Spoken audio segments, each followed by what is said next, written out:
Sa wakas, pagkatapos ng 61 years na paghihintay, muli na naman naghari ang Gilas Pilipinas sa kontinente ng Asya matapos patobin ang napakalakas na Jordan sa gold medal match sa score na 60-70. Bit-bit ang tiwala at pag-asa sa isa't isa. Lumaban ng patas ang ating Gilas Pilipinas upang ibigay muli ang karangalan sa ating bansa.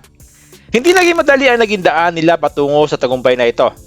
Mula sa mga kakulangan ng mga players hanggang sa hindi pagpayag ng China na payagan ang ilan sa mga manlalaro. Pero hindi nawala ng pag-asa ang Gilas Pilipinas. Bumuo kaagad ng 12-man lineup si Coach Tim Con. Ito nga ay sina Terence Romeo, Calvin Abueva, Jason Perkins, Mo Tautua, Stanley Pringle, Scotty Thompson, Chris Newsome, Junmar Fajardo, Calvin Aftana, Japet Aguilar, at ang mga naturalized player na sina Ange Kwame at Justin Brownlee.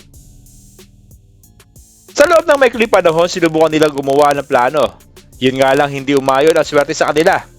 5 players ang nalagas ng hindi payagan ng China, sina Terence Romeo, Calvin Abueva, Jason Perkins, Mo Tautua, at Stanley Pringle na makapaglaro suot ang tricolor jersey. Habang si RR Pugoy naman ay nagkasakit.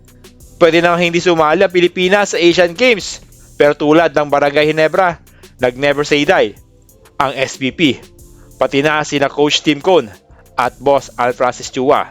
Agad ngang gumawa ng paraan si Al Francis Chua, tumawag sa mga players na pwedeng ipalit. Nagbaka sakali na sagutin ang kanyang tawag.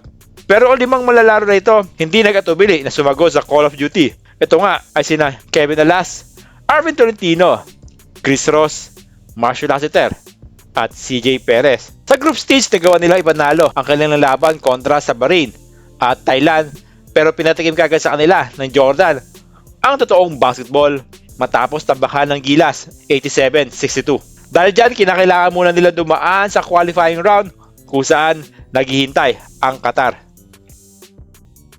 As expected, tinambakan nila ang Qatar upang makausad sa quarterfinals. Tinalo nila ang Iran sa quarterfinals at ang host nation China sa semifinals. Pagdating ng finals, muling nakaharap nila ang Jordan sa pangunguna ni Rondae Hollis Jefferson.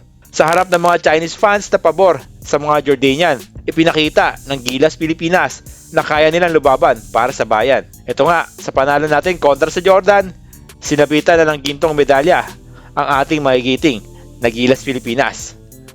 Mula sa bubuo ng Bola PH, salamat sa inyong sakripisyo at puso para sa ating bayan. Saludo kami sa inyo, mga magigiting na Gilas Pilipinas.